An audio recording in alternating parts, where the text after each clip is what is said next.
Mnamo majira ya jioni katika ukumbi mmoja wa kifahari jijini Dar es Salaam, kulikuwa na mkusanyiko mkubwa wa watu wenye nyadhifa kubwa katika sekta ya biashara. Watu hao walikusanyika ndani ya ukumbi kwa ajili ya uzinduzi wa bidhaa mpya ya kipodozi kilichotambulika kwa jina la Domi Lewis Toner. Muda maalumu uliwadia na wahusika walikuwa tayari kukipokea kipodozi kipya na kukifanyia tathmini katika soko kuu la vipodozi. Watu walitulia kwenye viti wakisubiri watu wengine ambao mpaka kufikia muda ule viti vyao vilikuwa wazi. Lewis na Domitila ni miongoni mwa watu ambao bado hawakuwemo ndani ya ukumbi. Asheri alifika mapema sana ndani ya ukumbi akiwa amevaa vizuri na kupendeza kweli kweli. Lakini kitendo cha kutokumuona Domitila mpaka kufikia muda ule kilimuumiza sana moyo. Fikra zake zilimwambia kwamba mrembo huyo pengine yupo na Lewis wakati ule. Wakati anawaza vile, ghafla ukumbi wote ulitulia kimya baada ya macho ya kila mtu kumuona msichana mrembo kweli kweli akiingia ndani ya ukumbi. Alikuwa ni bibie Domitila. Kwa hakika alipendeza na kuvutia kwenye macho ya kila mtu aliyekuwa ndani ya ukumbi ule. Hata watu wazima wenye pesa zao walijikuta wanaingiwa na matamanio ya kingono juu ya mtoto wa Mr. Eugene. Asheri alijikuta anavurugwa na kushindwa kuzuia mihemko ya moyo wake. Ghafla alijikuta anaropoka mbele ya watu. Yeye ni Mr. Eugene, mwanamke mrembo zaidi ulimwenguni niliwahi kumuona. Sio siri, ameingia ndani kabisa ya mtima wangu, na kila nimtizamapo moyoni nafarijika. Kwa hakika nitamfanya kuwa mwanamke wa thamani na kuthibitishia ulimwengu wote kwamba nampenda sana mwanamke huyo. Kauli ya Asheri ilimwacha hoi kila mtu ndani ya ukumbi. Kwa namna fulani watu walihisi Asheri alizungumza kwa utani, lakini waliokuwa wanamjua vizuri Asheri walijua kwamba jamaa alimaanisha, kwani kauli zake hazijawahi kuwa timamu mbele ya Domitila. Asheri alikuwa gachizi wa mapenzi kwa ajili ya mtoto wa kike. Waandishi wa habari walikuwemo pia ndani ya ukumbi, hivyo walianza kumpiga picha mwanadada Domitila huku wakimhoji baadhi ya maswali kuhusu bidhaa iliyowakusanya hapo pamoja na majibu kuhusu kauli ya Asheri. Walitaka kujua kama kuna mahusiano yote kati yake na Asheri. Miss Eugene alitumia busara kwa kuwajibu kwamba kuhusu kipodozi kipya majibu watayapata pale pale ukumbini, lakini kuhusu mahusiano yake hawezi kuzungumza kitu, ila muda ukifika kila kitu kitakuwa wazi. Baada ya kujibu hivyo, alisogea kwenye meza maalumu ambayo ilikuwa ni ya wakemia wa LOM team. Timu nzima ilitimia isipokuwa Lewis tu ndo alikuwa hajawasili bado, na ndo alikuwa anasubiriwa kwa wakati huo. Domitila alikumbuka jambo juu yake na Lewis. Alikumbuka muda mchache uliopita kabla hajafika ndani ya ukumbi aliongea na Lewis kwenye simu. Kitu alichoambiwa na Lewis ni kwamba baada ya sherehe kumalizika ni lazima waonane. Kauli hiyo aliambiwa kwa msitizo mno, na ilionyesha wazi Lewis alikuwa na jambo la muhimu sana alitaka kuongea. Nataka kuniambia nini Lewis? Mbona moyo wangu unakwenda kasi hivi? Au anataka kuniambia ananipenda? Sasa itakuwaje jamani? Domitila aliongea kimoyomoyo huku akipata hofu juu ya kauli ya Lewis. Miss Eugene, unawaza nini jamani? Mbona kama fikra zako ziko mbali sana? Rafiki wa karibu wa Domitila aliyeitwa Ana alimhoji, kwani hata yeye pia alikuwa miongoni mwa wanatimu. Hakuna kitu kipenzi, nawaza maneno ya kwenda kuzungumza mbele ya jukwaa. Wapi wewe? Unataka kumdanganya nani Domi? Na kujua vyema sana A to Z. Na naamini kabisa hapo utakuwa unamuwaza Lewis tu, na vile unavyompenda. Sasa si bora umwambie tu ukweli? Wewe ukweli gani nimwambie? Kwani nani kasema nampenda Lewis? Yaani sina kabisa hizo fikra juu yake. Sawa kabisa, maana sina upendo wowote na yeye. Yaani macho yako tu yanakana kabisa maneno yako Domi. Wewe cheka tu. Ila ndo nishasema hivyo. Sina hisia na Lewis. Basi ni vizuri sana kama huna hisia naye, maana atakuumiza sana. Ujue Lewis ana mchumba na jana niliwakuta wanakupatiana hadharani. Ana aliongea kauli hiyo na kushtua mapigo ya moyo wa Domitila. We Ana, Lewis ana mchumba? Wapi? Uliwakuta wapi? Wanakumbatiana na muda gani huo? Ilikuwa saa ngapi jamani? Domitila alijikuta anauliza maswali mengi mfululizo huku akiwa na kiwewe. Hebu tuachane na hizo habari bwana, hazituhusu. Ana alijibu huku akionyesha kutokujali. Hapana Ana, naomba niambie tafadhali. Niambie please. Una uhakika ulimuona Lewis jamani?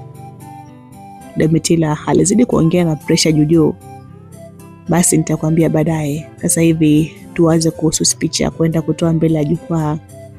Ana, sitaki. Naomba niambie sasa hivi. Niambie, unajua mimi jamani Lewis na shenzi kabisa. Ulivyokuwa nakataa bibie, nilijua tu nampenda. Ndio maana nikakutega kidogo tu ili nipime speedi ya mapigo ya moyo wako kwa Lewis. Ana, kwa hiyo ulikuwa unanipima sio? Sio ukweli? Yaani utani tu shwa. Hii utalipa ingedere. Yaani ingekuwa kweli sio hata ningeongea nini mbele ya jukwaa. Kwanza nahisi kizunguzungu hapa, hebu nipotezee kwanza. Sawa Miss Domi, Lewis Tona. Dakika zile walisikia sauti ya kishindo juu ya ujio wa mtu maalumu aliyekuwa anasubiriwa katika ukumbi ili sherehe ianze. Macho ya Domitila yalitizama kwa makini hatua za mtu huyo, huku akipandisha macho yake kuanzia miguuni mpaka usoni. Alikuwa ni Lewis Moleli, kijana mwenye sura ya mvuto na kipekee kabisa kwenye macho ya kila mwanamke aliyemtizama. Alitembea kwa kujiamini, huku sura yake ikiwa inatazama mbele aendako bila kupepesa macho wala kugeuza shingo mpaka alipofika kwenye kiti alichotaka kuketi. Aliketi kwenye meza pamoja na timu yake. Siku hiyo Lewis alipendeza kweli kweli. Alivaa suti kamili ya rangi nyeusi na uzuri wa nywele zake pamoja na mvuto wa sura yake vilimfanya aonekane zaidi ya mwanamitindo wa Kiafrika. Ni dhahiri shahiri Lewis ndio binadamu wa kiume aliyependeza kuliko wote ndani ya ukumbi. Hilo lilikuwa wazi na kukubalika kikatiba. Katika ukumbi mzima hakuna mwanamke aliyekosa kumtupia macho Lewis na kumeza funda la mate juu ya muonekano wake. Kwa hakika mtaalamu alikuwa mtanashati, halafu ni handsome kweli kweli. Jamani, Lewis anavutia. Hapo awali nilihisi labda anapendwa na rafiki yangu, kumbe sio bwana. Ngoja nijaribu bahati yangu kwake, maana sio kwa muonekano ule. Yaani mimi mwenzenu niko hoi bintabani. Ana alizungumza kauli hiyo kwa utani huku akimtizama Domitila ambaye tayari alishapata wivu. Kaa kimya. Upo hapa kwa ajili ya kupenda mtu au umekuja hapa kwa ajili ya kuitangaza bidhaa Domi Lewston? Domitila aliongea kwa hasira kidogo huku akiteswa na wivu. Domi jamani, kwani nikija kwa ajili ya bidhaa ndo manake nimeuacha moyo wangu nyumbani? Kumbuka nimekuja na moyo wangu hapa ndani, hivyo lazima nipende vitu vizuri. Naamini kabisa Lewis ni ndoto ya kila mwanamke, hivyo sioni shida kama nitamtongoza. Ana, enough. Mwenyewe huyo amekaribia, asija kasikia upuuzi unaozungumza. Jamani, mpo vyema hapa? Lewis aliwasili na kuwasalimia watu wote pale kwenye meza yao, kisha akaketi sehemu yake ambayo ni karibu kabisa na Domitila. Lewis alijikuta anamtizama kwa makini Domitila huku akiwaza mengi sana ndani ya moyo wake. Mtaalamu aliona namna mtoto wa kike alivyovaa na kupendeza. Alitamani kumpa sifa zake kwa kupendeza, lakini alikosa ujasiri wa kumsifia mbele za watu. Alichoweza ni kupitisha mguu wake chini ya meza na kumgusa taratibu. Domitila alishaelewa ile ishara, hivyo aliacha tabasamu tu. Ana mwenye macho ya umbea aliweza kugundua ile ishara zilizokuwa zinaendelea kati ya Domitila na Lewis. Alichokifanya ni kuelekeza simu chini ya meza na kupiga picha miguu ya wawili hao ikiwa inatekenyana. Alimaliza zoezi kisha akarudisha simu mfukoni huku akicheka kimya kimya baada ya kupata ushahidi wa kumuumbua Domitila. Asheri alikuwa amekaa kwenye meza moja na mama yake pamoja na baadhi ya wakurugenzi wa kampuni ya Molly Cosmetics. Walikuwa na majadiliano kadhaa juu ya bidhaa inayokwenda kuzinduliwa siku hiyo. Bilaida hakuwa na budi kwa kiongozi katika uzinduzi wa bidhaa ile, licha ya kwamba hakumpenda mbunifu wake. Ili mlazimu tu aitangaze na kufanyia promotion ile kipodozi kwa manufaa ya kampuni ya Molly Cosmetics. Aliinuka kwa ajili ya kufungua sherehe na kuanza na kujitambulisha kwa majina yake kamili. Baada ya utambulisho, alieleza lengo ambalo liliwakusanya mahala pale, kisha akaelezea kwa ufupi juu ya bidhaa mpya iliyokuwa mikononi mwao. Alielezea vyema uzuri wa bidhaa hiyo huku akimwaga sifa kedekede kwa kampuni ya Molly Cosmetics iliyobuni ile bidhaa. Watu wengi walivutiwa zaidi na speech ya Bilaida, huku waandishi wa habari wakimuuliza maswali zaidi juu ya bidhaa hiyo. Bilaida alijibu maswali bila wasiwasi, kwani bidhaa iliyokuwa mezani ilikuwa inajitosheleza kujieleza yenyewe. Baada ya dakika kadhaa kupita, Bilaida alimaliza kuongea. Sasa ulifika muda maalum wa Lewis na Domitila kuinuka na kukitolea maelezo ya kina kipodozi hiko. Kwa pamoja walisimama jukwaani na kuanza kuzungumza ni vipi walipata wazo la kuunda kipodozi chao. Tunapozungumzia swala la bidhaa ya Domi Lewis Toner, ningependa kutoa ufafanuzi ambao umejitosheleza katika hili. Mpaka sasa imepita miezi takriban 6 tangu nilipozindua bidhaa ya Baby Crush iliyokubalika na mamilioni ya watu ndani na nje ya nchi. Baada ya Baby Crush, hatimaye nimekuja na kipodozi cha tofauti kabisa ambacho kitatumiwa na watu wa jinsia na rika zote duniani. Hakina kizuizi chochote kwa wazee wala watoto, lakini pia hakijatengenezwa kwa ajili ya wanawake tu, bali hata wanaume wanaweza kutumia. Hii ni lotion ambayo haichubui wala kuzalisha miwasho kwenye ngozi ya mwanadamu. Yenyewe huwa inang'arisha ngozi na kuifanya kuwa na afya wakati wowote. Ina uwezo wa kuondoa ukurutu mwilini kwa watu wenye matatizo ya ngozi. Lakini sasa burudani pekee inayopatikana ndani ya hii lotion ni kuipa ngozi joto kwenye nyakati za baridi na pia kuipa ngozi baridi wakati wa joto. Ni lotion inayoratibu nyuzi joto kwenye mwili wa mwanadamu. Je, mnataka kufahamu jina la lotion hii? Msipate tabu, inaitwa Domi Lewis Toner. Ni bidhaa bora kabisa ambayo tayari imethibitishwa na mamlaka ya viwango duniani. Ni wakati sasa wa dunia kuipokea Domi Lewis Toner. Lewis alizungumza maneno hayo kutoa ufafanuzi kwa wafanyabiashara waliohudhuria katika ukumbi wa sherehe ya uzinduzi. Kila mmoja ndani ya ukumbi alijikuta anavutiwa na speech ama hotuba fupi ya Lewis. Ni wachache sana waliokuwa hawampendi ndio walichukizwa na maneno ya Lewis. Kwa hakika Mr. Lewis upo vizuri sana katika utendaji kazi wako. Kipodozi nadhani kitatumiwa duniani kote, sio Afrika tu. Ila ningependa kujua zaidi ni kwa nini bidhaa hii imepewa jina la Domi Lewis Toner. Mwandishi mmoja alitamani kujua juu ya hilo. Lewis alimtizama Domi aliyekuwa kwa ajili ya kujibu maswali tu.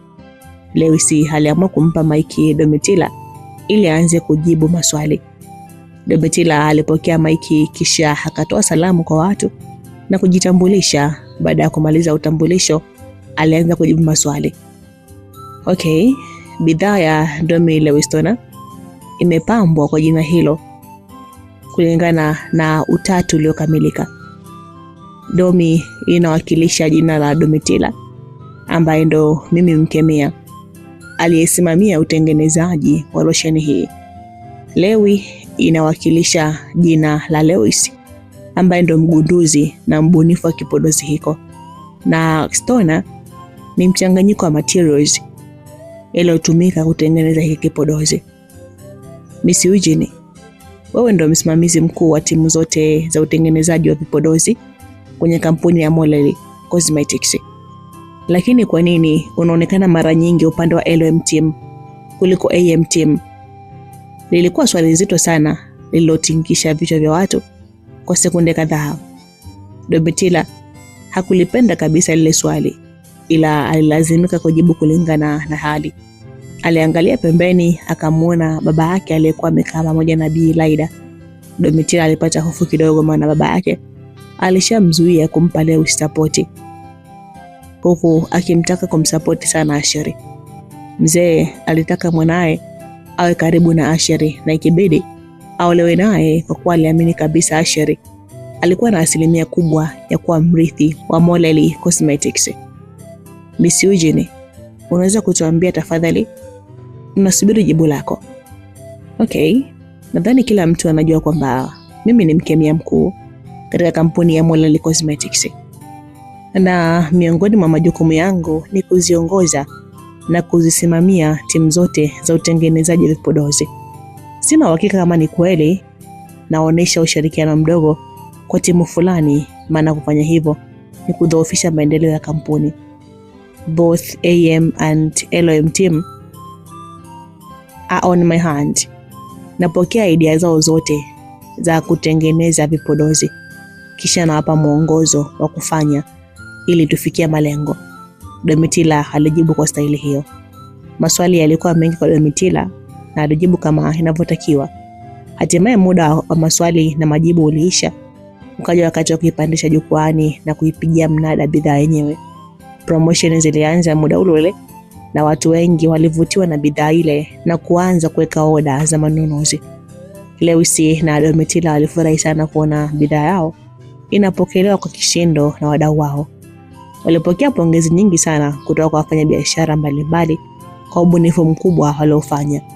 Asheri yeye alizidi kuumia kila alipoona Lewisi na Domitila wakifurahi kwa pamoja.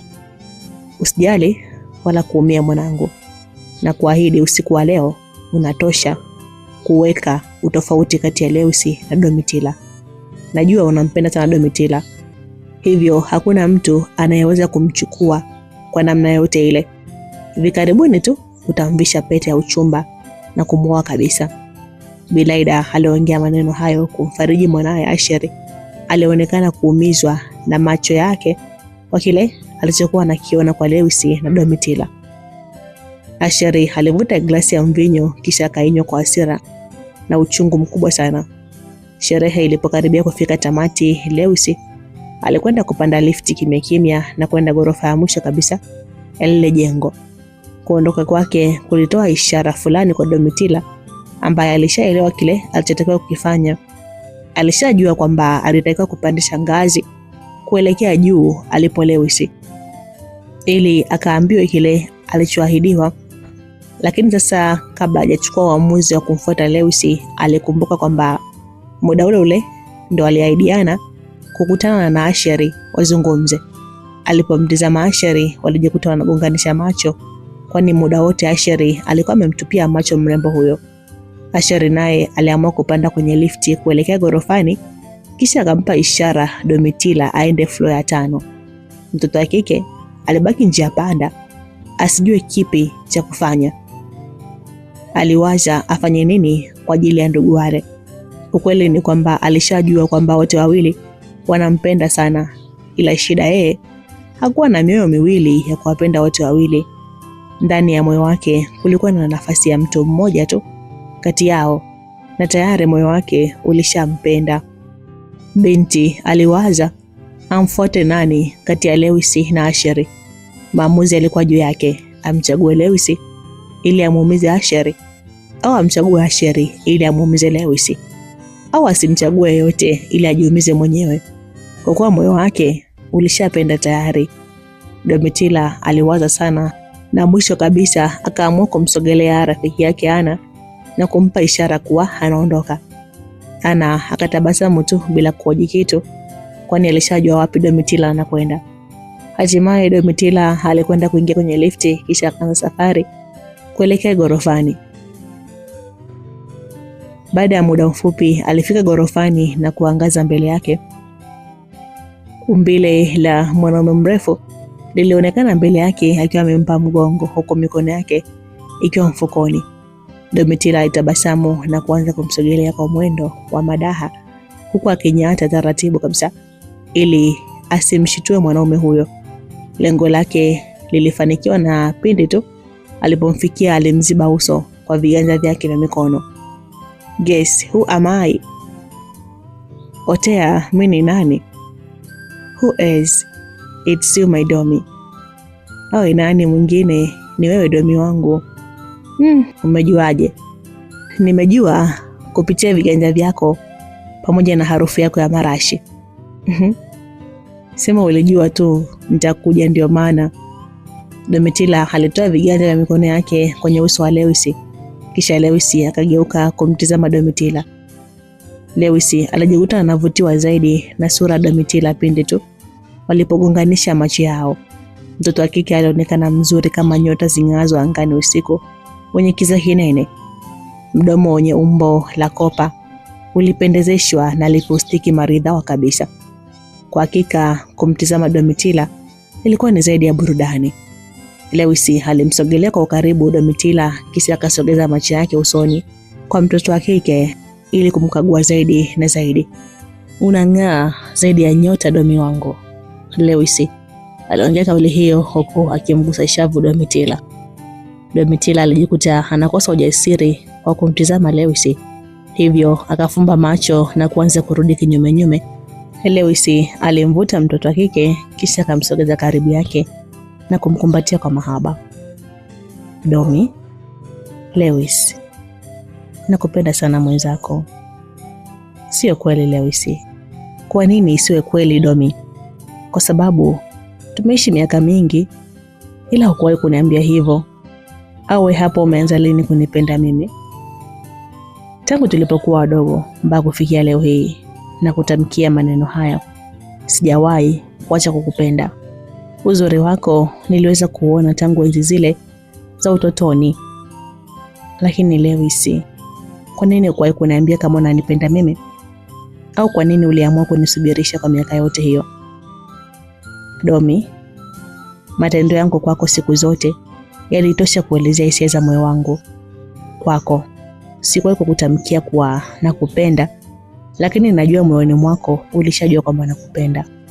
Unajua palipo na upendo wa kweli, moyo ndio huchukua nafasi kubwa kuzungumza kuliko kinywa.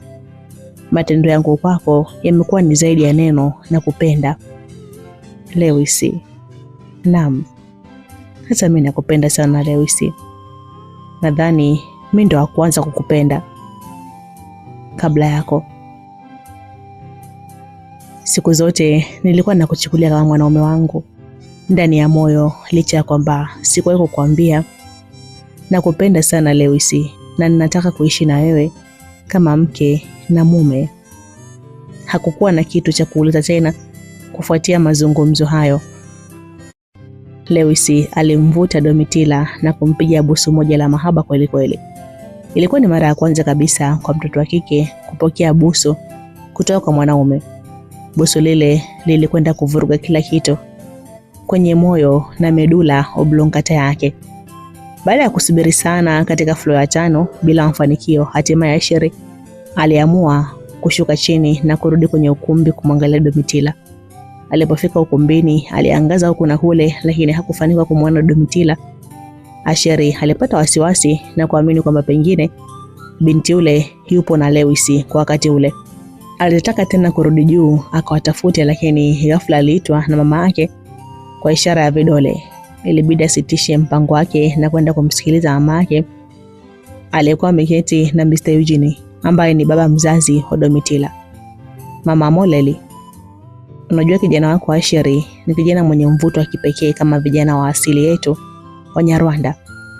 Huyu sasa ndo anafaa kuwa mkwe wangu.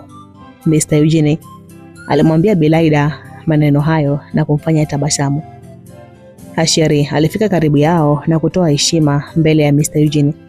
kwani tayari alishaambiwa na mama yake kwamba anakubalika sana na Mr. Eugene. Hiyo itakuwa rahisi kwake kumwoa binti yake. Asheri, unaonekana kuwa na heshima ya kiwango cha juu sana kijana. Hongera sana kijana wangu kwa kuwa mtiifu. Asante sana Mr. Eugene. Bwana mdogo Asheri, nadhani sura yangu sio ngeni kwako, kwani tunafahamiana tangu siku nyingi. Nimeshawahi kukupa kazi mara kadhaa ukanifanyia kwa weledi na ufanisi wa hali ya juu sana. Kwa sasa nataka tufanye kazi kwa mara nyingine kama hutojali. Najua kwamba wewe ndo mrithi ajaye wa Moleli Cosmetics Company. Hivyo nataka tufanye kitu kwa kipindi hiki.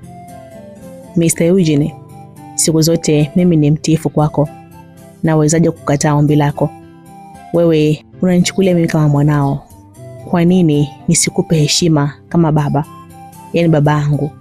Hata kama ningekuwa na shughuli nyingi wakati huu, ningezipangua kwa ajili ya kufanya kazi yako. Kwa sasa mimi nipo huru, kwani bado sijaandaa product yote ile kwa ajili ya kampuni. Kama unavyojua, ninaamini sana kazi, ujuzi na taaluma yangu, hivyo sihitaji kutoa bidhaa kwa sasa kwa sababu itazima bidhaa ya mdogo wangu Lewis. Naipisha kwanza bidhaa yake ikamate soko, halafu baadaye ndio nje kuchukua mwenye soko. Asheri alizungumza maneno hayo na kumfanya Mr. Eugene kutabasamu kwa kuona kwamba kijana ana moyo wa kujali wengine. Mr. Eugene aliona kabisa Asheri alifaa kabisa kwa mume wa binti yake, hivyo asingejutia mpango wake wa kumuozesha. Kwa hiyo kijana wangu, unamaanisha kwamba umekubali ombi langu, sio? Mr. Eugene alimuuliza Asheri swali hilo huku akitabasamu na kumimina mvinyo kwenye glasi kisha akaunywa. Ndio mzee wangu, nimekubali kufanya kazi na wewe muda wote ule. Hata hiyo usiku wa manane njoo uniamshe mzee wangu. Good. Shukrani sana kijana wangu. Kweli unastahili kumwoa mwanangu. Mimi na mama yako hapa tulishajadili kwa kina kuhusu wewe na Domitila, ikibidi muanzishe familia. Ila kwa sasa acha kwanza ni deal na swala hili mezani.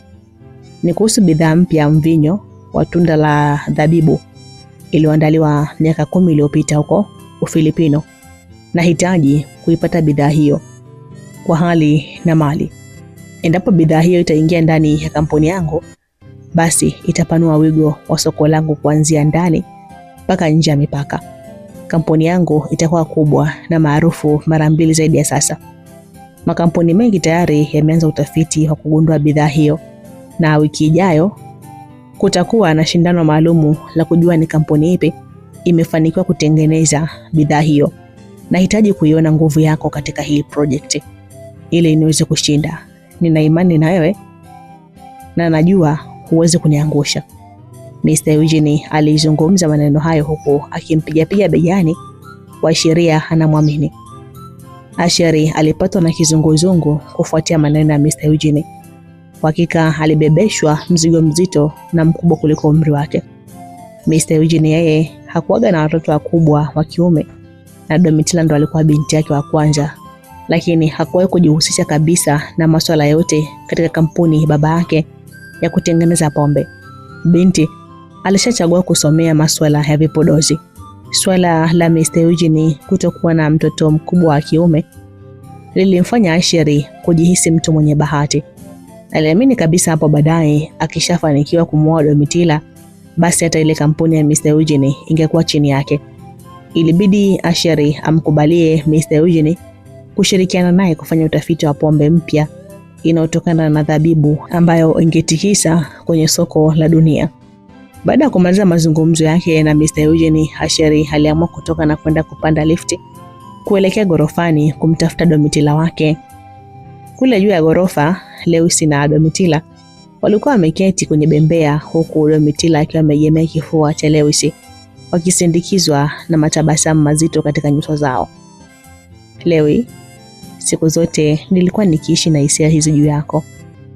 Kuna wakati nilikuwa naumia kuona wenzangu chuoni wakiongea na wapenzi wao kwenye simu na kuambia kuwa nakupenda, alafu mimi sikuwahi kuambiwa neno kama hilo na mtu ninayempenda. Watu waliokuwa wananiambia hilo neno walinifanya nichukie kwa kuwa sikuwapenda. Matamanio yangu makubwa ilikuwa kusikia neno hilo kutoka kwako, lakini mwenzangu ulishia tu kuniambia take care. Kiukweli kabisa ulikuwa unanivunja moyo mpaka nikahisi labda mimi hapa sio aina ya mwanamke unayempenda wewe. Kuna muda mimi hapa nilihisi pengine labda tayari umeshapata mchumba, Lewis wangu. Domitila alizungumza maneno hayo kwa staili fulani hivi ya madeko.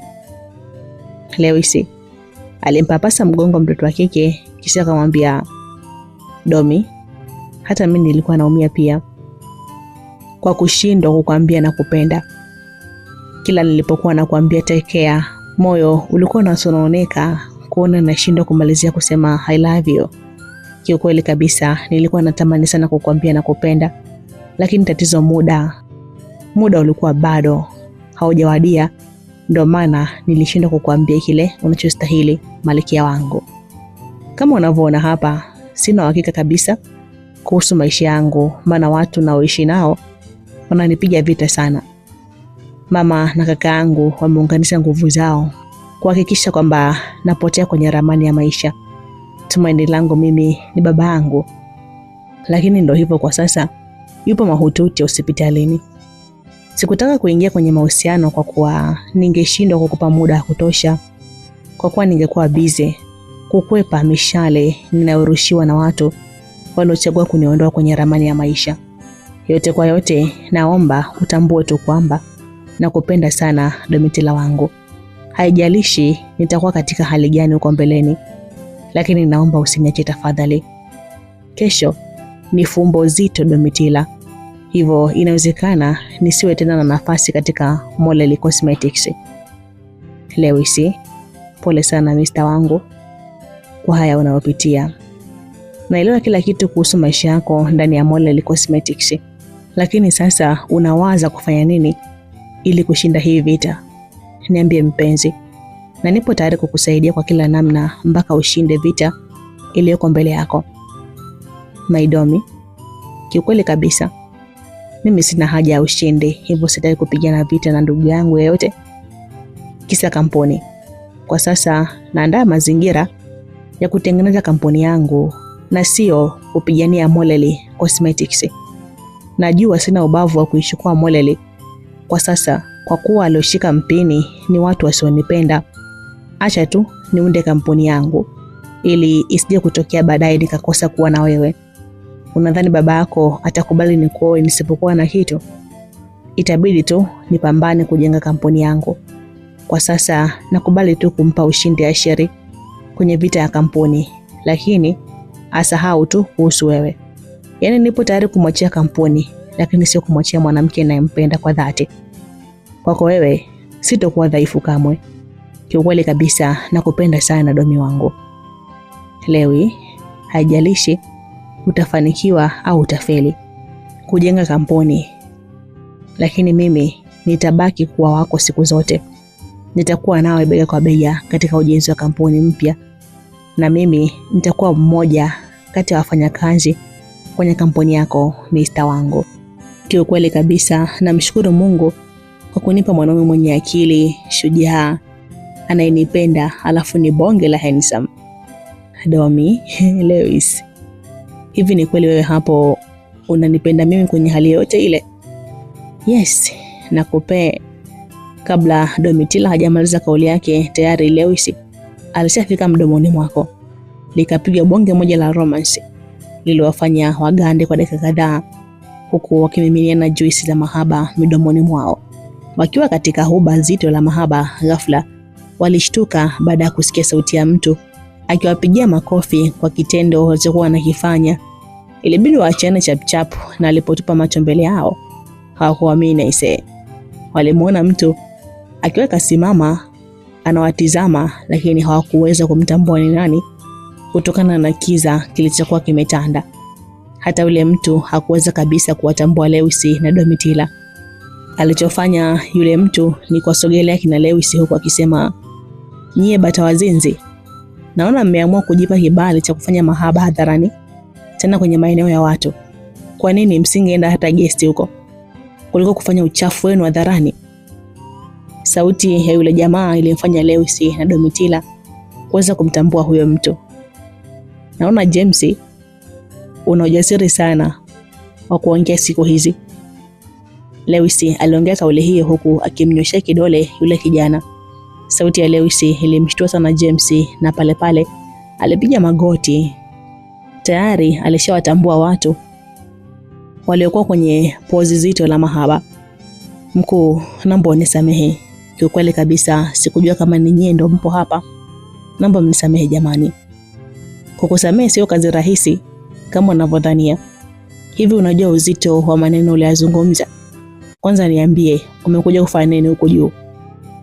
James alinyamaza kimya huku akiwaza kuhusu Domitila aliyekuwa na Lewis kwenye mahaba mazito. Alishangaa sana kwani alichokuwa anajua ni kwamba Domitila ni mchumba wa bosi wake Asheri. Kwa nini amemkuta anapigana mabusu na Lewis?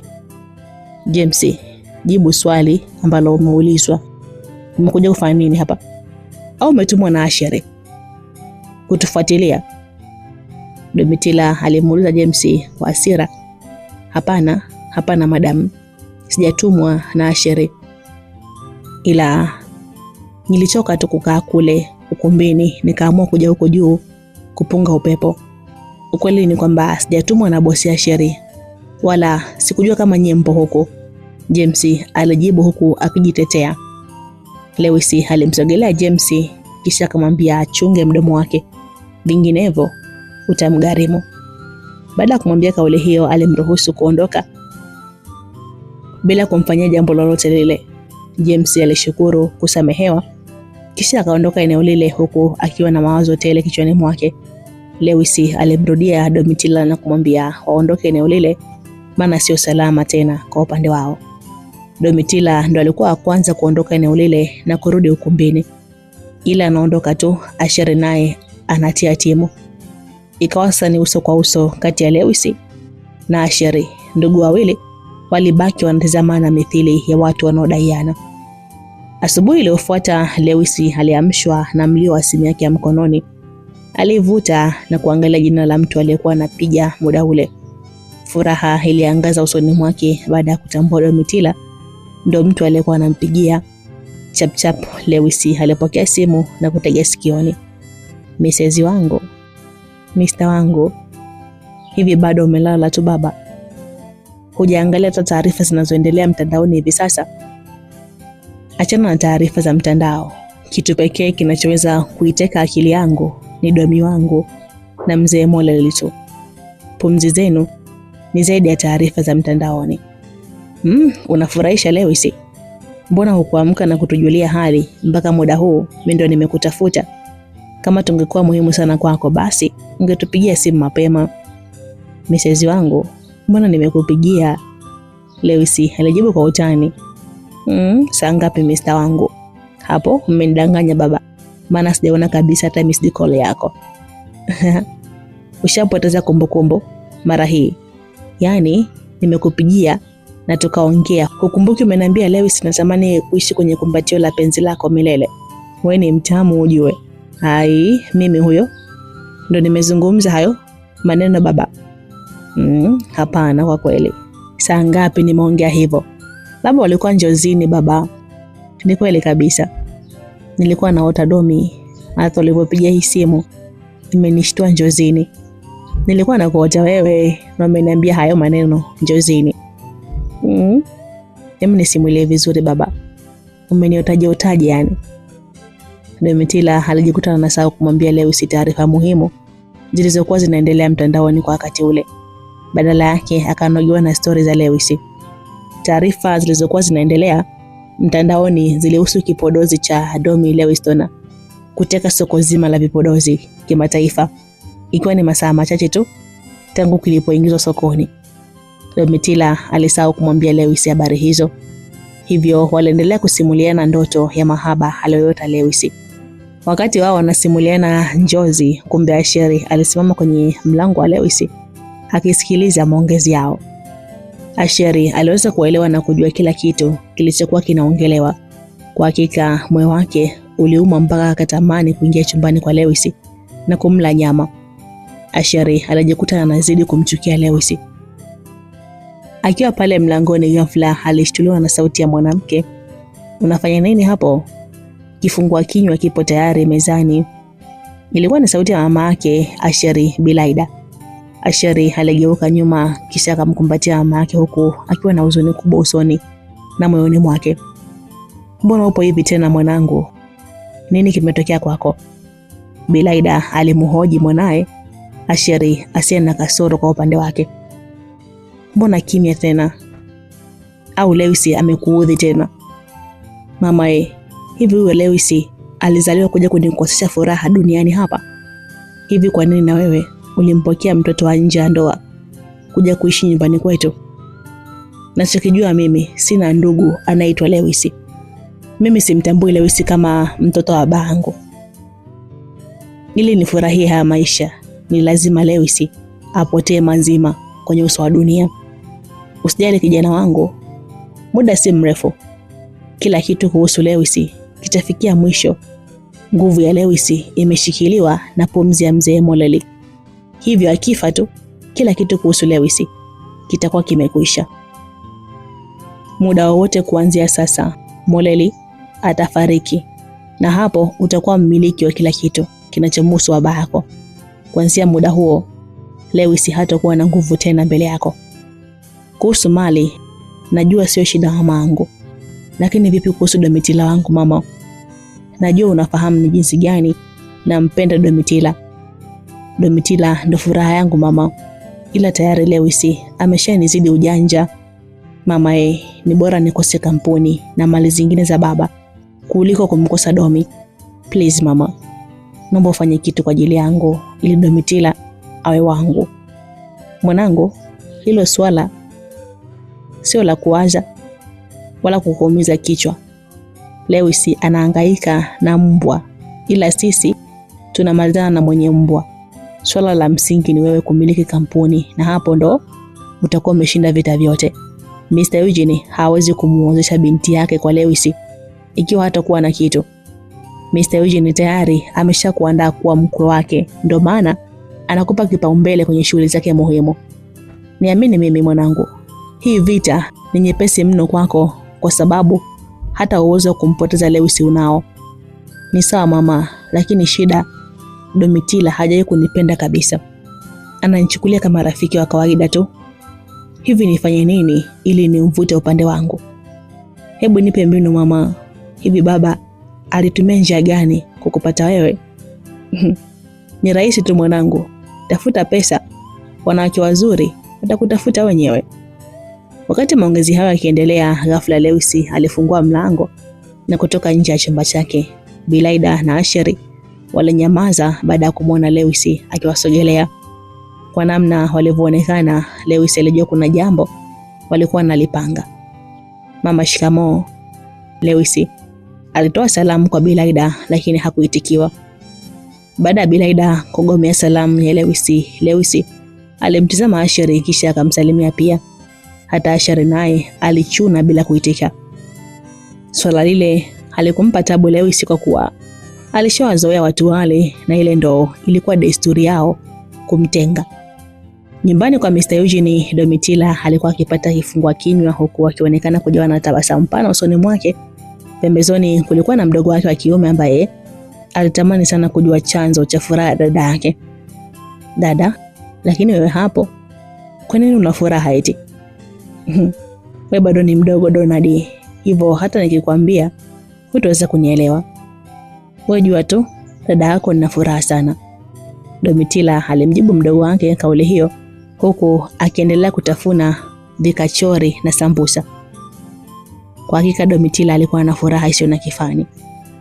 Donald, ni lazima dada yako awe na furaha, maana bidhaa waliotengeneza hatimaye imetrendi na kushika nafasi ya kwanza kwenye soko la vipodozi Afrika. Bila shaka kampuni ya Moleli Cosmetics itapanda chati kutoka nafasi ya 3 mpaka ya kwanza kwenye ukanda wa Afrika Mashariki. Mama yake Domitila alizungumza kauli hiyo kumwambia mwanae wa kiume. Sasa Donald alielewa kipi kilichokuwa kinamfurahisha dada yake, japo hakuelewa kitu kuhusu masuala ya kampuni. Wakati mama anaamini furaha ya mwanae ilitokana na bidhaa Domi Lewistona, Domitila mwenyewe alicheka kisha akajisemea moyoni, hata sio hivyo mama. Furaha yangu ni juu ya mapenzi yangu na Lewis, wala sio bidhaa. Hongera sana binti yangu kwa kufanya mambo makubwa kupitia akili yako. Sio siri, unanifanya nitembee kifua mbele huko nje, tena kwa kujiamini. Wafanyabiashara wenzangu wanatamani kuwa na binti kama wewe, lakini ndio hivyo, haiwezekani. Wewe ni binti yangu na utabaki kuwa wangu. Mr. Eugene aliongea kumpongeza binti yake. Asante sana baba. Hii ni kwa ajili yenu nyie wazazi wangu. Siku zote najitahidi kufanya kazi kwa bidii ili kuwafurahisha nyie wazazi wangu. Wakati mnanipongeza mimi, nami napeleka pongezi zangu kwa mtu niliyeshirikiana naye kufikia yale mafanikio. Naamini kabisa bila Lewis, basi leo hii kusingekuwa na Domi Lewistona. Lewis ndio amefanya kazi kubwa sana mpaka kukamilisha kile kipodozi. Domitila aliongea kauli hiyo ikiwa ni sehemu ya kumsafisha Lewis mbele ya wazazi wake. Ni kweli usemayo mwanangu, Lewis ni kijana mbunifu na mwenye akili sana. Ndio maana hata watu wanamsifu mitandaoni. Nafikiri yule ndio kijana wa Molele ambaye anastahili kuwa mrithi wa Molele Cosmetics. Mama yake Domitila alizungumza kauli hiyo akionyesha kumkubali sana Lewis. Mama, upo sahihi kabisa. Kwa faida na maendeleo ya Molele Cosmetics, basi Lewis ndio mtu sahihi na sio Asheri. Ni vile tu Lewis amekosa watu wa kumuunga mkono, lakini Molele Cosmetics inamhitaji sana kuliko mtu yote yule. Lewis ni mpambanaji sana na ubongo wake unaleteleza matokeo chanya ndani ya kampuni. Domitila alizidi kumwagia sifa Lewis kwa wazazi wake. Domitila, naona unamsifu sana Lewis kuliko Asheri. Sasa unafanya nipate mashaka na wewe. Kumbuka tu mimi siwezi kukupa nafasi ya kuishi na mtu aliyeko chini ya kilele cha mafanikio. Nachotaka mimi uolewe na mtu atakayemiliki ile kampuni ya Molele Cosmetics na si vinginevyo. Mr. Eugene alizungumza kauli hiyo baada ya kuanza kuhisi kitu kilichokuwa moyoni mwa binti yake dhidi ya Lewis. Kama kutakuwa na fair competition, basi ni wazi kabisa Asheri hawezi kumshinda Lewis kwenye vita ya kuwania ile kampuni. Lakini kwa namna mipango ilivyo, basi ni wazi kabisa Asheri ndo atashinda na kumiliki kampuni kwa kuwa kuna watu wenye nguvu nyuma yake. Lakini kwangu mimi sidhani kama nitakuwa tayari kuolewa na Asheri. Haijalishi Lewis atashinda au atashindwa, lakini mimi nampenda Lewis, nipo tayari kuolewa naye. Binti yangu. Hii ni sheria, haipangwi. Sio ombi, ni amri. Sio hiari, ni lazima. Utaolewa na mshindi kati ya Lewis na Asheri. Mnamo majira ya jioni, mwanadada Domitila alionekana kuwa na appointment na mtu fulani hivi. Hivyo siku hiyo alivaa na kupendeza kuliko siku zote. Alipiga hatua kuelekea kwenye gari lake na alipolifikia alifungua mlango wa nyuma kisha kaingia. Madam, nikupeleke sehemu gani leo? Dereva wake alimuuliza Domitila kabla ya safari kuanza. Domi aliwaza kidogo kisha akafungua mlango na kuteremka nje ya gari. Sorry ankali, nimejaribu kupelekwa, nahitaji kwenda mwenyewe. Lakini madam, iwapo bosi akijua umetoka mwenyewe na kujiendesha, basi italeta shida upande wangu. Kumbuka nimeajiriwa kwa kazi ya kuwaendesha nyie, hivyo unachotaka kukifanya ni kuniharibia ugali wangu. Baba yako anaanza kunifukuza kazi kwa kushindwa kutimiza wajibu wangu. Sikiliza ankali, hili niachie mimi, nitalisolve wala usiwaze. Hakuna kitu kitakachokuharibia ugali wako ndani ya nyumba yetu. Baba yangu akigomba, nami nitajua namna kukutetea. Ondoa shaka ankali. Sawa madam, mimi sina nguvu ya kukupinga, ila naomba tu uwe makini huko barabarani, maana ukipata ajali sitosamehewa. Wala usijali, nitaendesha taratibu na kwa uangalifu mkubwa. Hayo yalikuwa mazungumzo kati ya Domitila na dereva wa familia yao. Baada ya maongezi hayo, dereva alimkabidhi funguo Domitila kisha akateremka kwenye gari. Domitila aliwasha gari na kuendesha mdogo mdogo mpaka nje ya geti. Alipofika nje ya geti, akakanyaga mafuta kuelekea barabara kuu iendayo mjini. Akiwa anaendesha, alipiga simu kisha akategea bluetooth katika sikio lake kusikilizia sauti kutoka kwa mtu aliyekuwa anampigia. Haikuchukua sekunde nyingi, simu ilipokelewa na kuunganishwa. Hello. Yes. Ndio, nipo njiani nakaribia. Okay. Muda sio mrefu nafika hapo. Hiyo ilikuwa ni sauti ya mwanadada Domitila akizungumza na mtu kwenye simu. Asheri, naelewa umeniita kwa ajili ya kueleza hisia za moyo wako. Hata mimi nitatumia nafasi hii kukueleza hisia za moyo wangu. Indeed, I feel sorry to my dear.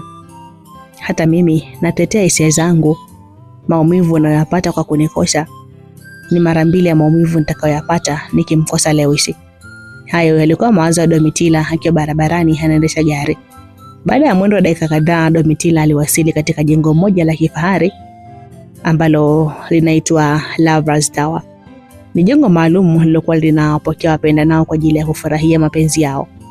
Domitila alitabasamu baada ya kuona uzuri na mvuto wa jengo hilo pamoja na mazingira yake kwa ujumla. Lakini alistaajabu kuona hakukuwa na watu katika eneo hilo. Mahala pale kulikuwa na ukimya na utulivu wa hali ya juu. Mbona hakuna watu zaidi ya wahudumu tu jamani? Domitila aliwaza akilini mwake huku akiwa anatembea na kuangaza pembezoni mwa jengo hilo. Akiwa anaendelea kutembea, alitokea mhudumu wa kike mbele yake. Mhudumu huyo alitabasamu kisha akampatia Domitila shada la maua na kuanza kumuongoza njia kwa maneno laini. Karibu dada, hapa ni Lovers Tower, yani mnara wa wapendanao. Kila mtu anakaribishwa na kufika na mtu anayempenda. Haijalishi ulikuja na furaha au huzuni, lakini hapa utaondoka na tabasamu. Lovers Tower ni suluhisho la migogoro yote katika mahusiano na ndoa. Hayo yalikuwa maneno laini kabisa kutoka mhudumu yule kwenda kwa Domitila. Domitila alisikiliza kwa umakini yale maneno na kuishia kutabasamu tu. Alielewa lengo la mhudumu huyo kuzungumza maneno hayo ni kwa kuwa alikuwa kazini. Hatimaye walikwenda kuingia kwenye lifti kuelekea ghorofa ya 8. Upande wa juu kabisa ghorofani, Asheri alikuwa amesimama kando ya dirisha ndani ya chumba chenye uwazi mkubwa akitizama chini ya ghorofa. Mwanaume alihisi faraja baada ya kumwona Domitila amewasili eneo lile na tayari alipanda kwenye lifti kumfuata pale alipokuwa.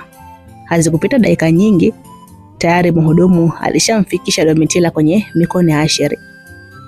Welcome to Lovers Tower, the only place to show and express your feelings. Yani karibu katika mnara wa wapendanao, sehemu pekee ya kuonyesha na kuelezea hisia zao. Mhudumu alizungumza kauli hiyo kumkaribisha Domitila kisha kaondoka zake. Domitila alimuitikia kwa kichwa kisha kageuza shingo na kuinua macho yake kumtizama Asheri aliyekuwa amesimama dirishani bila kugeuka. Domitila aliachia tabasamu kisha kaangalia meza iliyokuwa mbele yake.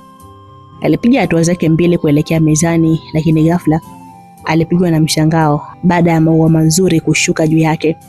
Kwa hakika ilikuwa ni bonge moja la surprise, ila lilikosa uzito moyoni mwa binti kwa kuwa haikufanywa na mwanaume anayempenda. Kwa kuwa hakutaka kumuumiza Asheri, ilimlazimu tu kufurahia. Wow, so nice. Indeed, I like it. Hini ni mazuri kiukweli, nimeyapenda. Domitila alijibu huku akiyakinga na kuyanusa yale maua. Asheri aliachia tabasamu baada ya kumwona Domitila akiyakinga maua yaliyokuwa yakimwagikia juu. Thanks for the surprise dear. Asante kwa surprise kipenzi. Are you happy my dearest? Yaani umefurahi kipenzi changu? Of course I'm happy. Bila shaka nimefurahi kweli. Okay, have a seat my dear. Sawa. Karibu kwenye kiti. Domitila alikaa kwenye kiti kilichokuwa upande wa pili wa kiti cha Asheri huku wakishia meza moja. Upande wa pili, Lewis alikuwa anacheza golf na mfanyabiashara anayefahamika kwa jina la Adam Kantangayo. Mfanyabiashara huyo alichagua kuweka makazi yake ya kudumu pamoja na biashara nchini Kenya. Mr. Adam hakuwa mtu anayependa kwa karibu ama kushirikiana na wafanyabiashara wadogo, lakini alijikuta akivutiwa na Lewis kutokana na ujuzi wake katika kutengeneza vipodozi. Siku hiyo Mr. Adam alikuwa na mazungumzo machache na Lewis, ndio maana aliamua kumuita eneo lile. Walicheza gofu kwa dakika kadhaa na alipomaliza wakatafuta viti kisha wakaketi kwa ajili ya mazungumzo. Mr. Adam, mzee wangu aliniambia kwamba wewe ndio gwiji wa kucheza golf kwa wafanyabiashara watu wazima hapa Afrika Mashariki, lakini mbona nimekufunga kwa urahisi sana? Lewis alimuuliza Adam swali hilo huku akipokea taulo kutoka kwa msaidizi wake ili kufuta jasho. Hiyo ni kawaida kupata challenge ninapokutana na vijana wa rika lako. Kwanza ni fahari yangu kufungwa na kijana mdogo kama wewe. Ulishikilia bidhaa bora kwa Afrika nzima kwa wakati huu. Kwa hakika umeitangaza Molly Cosmetics kwa muda mfupi tu. Hii ni fahari kwangu kukaa karibu na superstar anayetamba na kutrendi kwa muda huu. Hebu acha utani Mr. Adam. Ujue mimi bado ni mchanga katika tasnia ya vipodozi.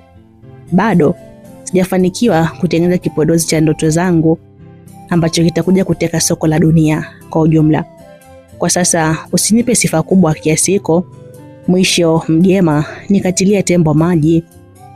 Lewis, jambo la msingi lililofanya nikuite hapa ni kuhusu biashara.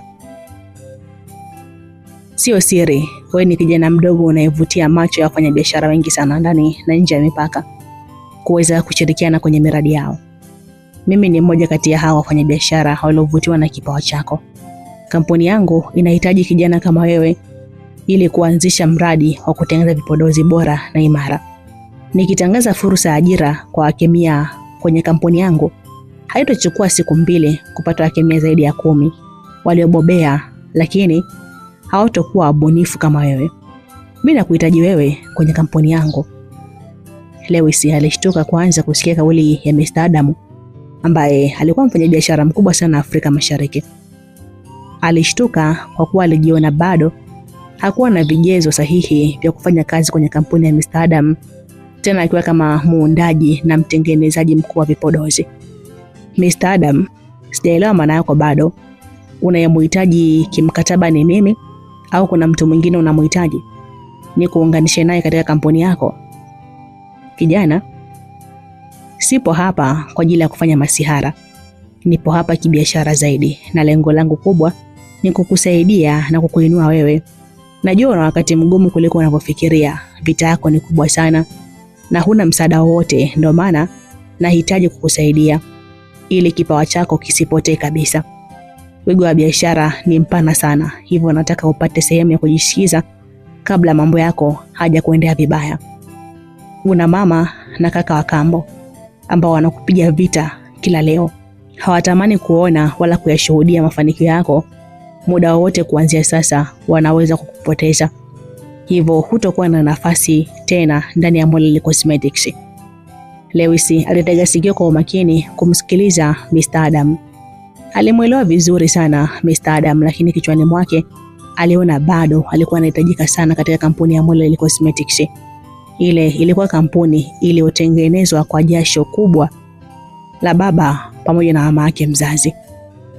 Haikuwa rahisi kwake kuiachia kampuni ya wazazi wake kizembe. Upo sahihi kabisa Mr. Adam, lakini nadhani ulikuwa karibu na babangu tangu kampuni ya Molly ilipoanzishwa. Hivyo sidhani kama kuna mtu anafahamu zaidi yako kuhusu ukuaji wa Molly Cosmetics. Bila shaka unajua jasho kubwa ambalo lilitumika kujenga ile kampuni ni jasho la wazazi wangu wawili. Molly Cosmetics ni haki yangu kumbuka. Unadhani nitaitazama vipi sura ya mangu kwa mbinguni kama nitaikatia tamaa kampuni aloitafuta kwa jasho lake? Hapana Mr. Adam. Mimi siwezi kuachana na Molly Cosmetics kirahisi hivyo. Sikiliza Lewis, sio kama nakulazimisha kijana wangu, hapana. Unajua mimi ni mfanya biashara kwa muda mrefu na ni rafiki wa karibu wa baba yako. Ni kweli kabisa nimeshuhudia Molly Cosmetics ikianzishwa mpaka ikikua na sijawahi kuiombea mabaya hata siku moja. Historia ya Molly Cosmetics imeandikwa kwenye kitabu kikubwa sana chenye kurasa nyingi za vita ndani yake. Ili uweze kusimama juu ya Molly Cosmetics ya kupasa kuwa imara ipasavyo. Vinginevyo utapotezwa. Huo imara unatokana na nguvu kubwa ya kibiashara na pesa. Mr. Adam alizungumza maneno hayo kisha akavuta glasi ya waini na kuinywa. Lewis naye alivuta chupa ya maji na kupoza, kwa maana maneno ya Adam yalikuwa ya moto kweli kweli. Lewis, naam. Unajua nini? Kwa sasa mzee wako Mr. Moleli hayupo kwenye hali nzuri kiafya. Lakini hii sio sababu ya kufanya kampuni idhoofike. Natamani sana kuona kampuni yake ikizidi kutanuka na kuchana mawimbi zaidi na zaidi.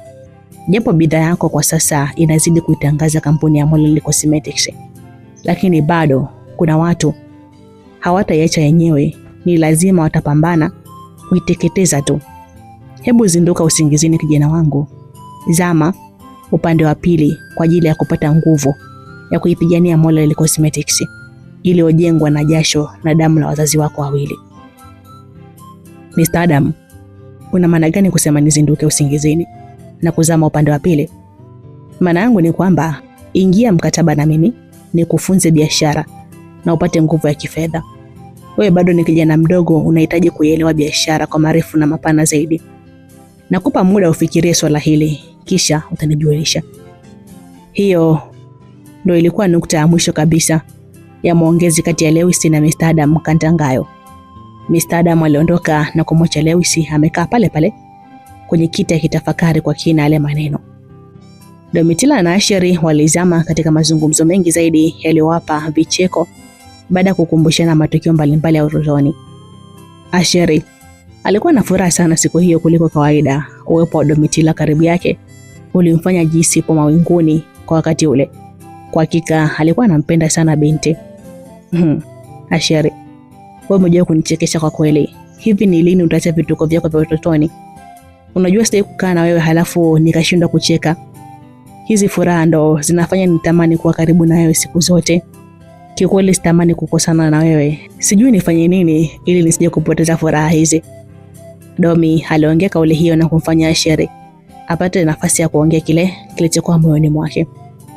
Domi, njia pekee ya kuendelea kupata furaha kutoka kwangu ni wewe kuwa na mimi daima na kuahidi utatabasamu kila sekunde ya pumzi yako. Kuwa na hiki vipi yani? Mbona tuko pamoja siku zote? Sio hivyo Domi, na maanisha uwe mpenzi wangu Domitila, na kuahidi kukupenda na kukufurahisha zaidi na zaidi. Aha, sasa nimeelewa. Kwa hiyo ndo sababu kubwa ya kuniitia hapa ili uniambie hayo maneno yako? 100%. Hiyo ndo sababu ya kukuita hapa Domitila. Na kuhitaji wewe upande wangu. Natamani uridhie kile ambacho wazazi wetu wamepanga kitimie kwa ajili yetu. Nahitaji mimi na wewe tuwe wachumba na hatimaye tufikie hatua ya kufunga ndoa. Kiukweli kabisa na kuhitaji wewe Domitila. Na kuhitaji kwenye maisha yangu kuliko ninavyozihitaji pesa. Asheri alizungumza maneno hayo huku akiwa ameushika mkono wa Domitila na kumbembeleza. Domitila aliutoa kwanza mkono wake mikononi mwa Asheri, kisha akamtizama kwa umakini. Asheri, hapana kwa kweli. Wewe kwangu ni zaidi ya kaka na mtu ambaye nakuheshimu sana. Ni kweli unanipenda sana, lakini vipi kuhusu mimi? Je, nakupenda? Usifanye nikubaliane na kila tamko la wazazi wangu kisa wametaka mimi kuwa na wewe. Je, hao wazazi wameutizama moyo wangu? Jibu litakuwa hapana. Naomba unielewe. Asheri, wewe ni kijana mzuri sana. Na naamini hakuna mwanamke aliye single anaweza kukukataa. Laiti kama hata mimi ningekuwa single basi ningewaza kuhusu wewe. Kwa sasa naweza kusema umechelewa Asheri. Mimi tayari nipo na mtu, nina mchumba tayari na nampenda sana. Domitila aliongea maneno hayo yaliyokwenda kutoa adhabu kali kwenye moyo wa Asheri. Domi, una mchumba tayari? Kwa nini umefanya hivyo wakati mimi ndo nilikuwa kwanza kukupenda tangu utotoni? Ni nani huyo? Niambie, ni nani huyo aliyeingilia furaha yangu? Ni Lewis sio? Ni Lewis ete? Nijibu Domitila. Asheri alimuuliza Domitila maswali hayo kwa hasira na sauti ya juu huku akitokwa na machozi. Domitila alijikuta anaingiwa na uoga, maana Asheri alikuwa na hasira mpaka akawa anatetemeka kwa machungu. Baada ya kuambiwa jimbo lina mtu, binti aliwaza kwa sekunde kadhaa jibu la swali la Asheri. Alitamani asimtaje mchumba wake, lakini akaona ni bora aweke wazi kila kitu ili kila mtu ajue nafasi yake. Baada ya kimya cha dakika kadhaa, Domitila aliinua macho yake na kumtazama Asheri, kisha akazungumza. Ndiyo, ni yeye Lewis. Lewis ndo mchumba wangu mimi hapa. Inawezekana ni kweli Asheri ulianza kunipenda tangu utotoni, lakini hata mimi nilianza kumpenda Lewis tangu utotoni. Moyo wangu mimi haujawahi kuwa na hisia za mapenzi kwako wewe Asheri. Nilikupenda kama rafiki au kaka, lakini Lewis nilimpenda kama mchumba au mume wangu mtarajiwa. Kiukweli kabisa mimi hapa nampenda sana Lewis, nampenda sana yeye. Enough Domitila, inatosha Domitila. Hivi unajua ni maumivu kiasi gani ninapitia kwa sababu yako? Hayo maneno yanaumiza sana moyo wangu. Domitila, hivi kwa nini una huruma na moyo wangu? Domi, mimi nakupenda zaidi yanavyokupenda huyo Lewis, na nipo tayari kuua kwa ajili ya mapenzi yangu kwako Domitila. Jamani, hii mbona hatari? Guys, hii ilikuwa ni sehemu ya pili ya simulizi yetu hii ya Lewis, ama unaweza kuita Because of Love, yani sababu ya upendo tu ama sababu ya mapenzi. Basi tukutane hapo kesho tujue je, nini hatima ya hii love triangle. Hawa vijana wawili, yani Lewis na Asheri, watafikia wapi? Je, mapenzi yao kwa Domitila, nini kitafuata? Basi niseme asante sana kwa kuchagua Light Simulizi. Asante kwa kuwa shabiki wa Binti Trishi. Love you so much. Tukutane hapo kesho.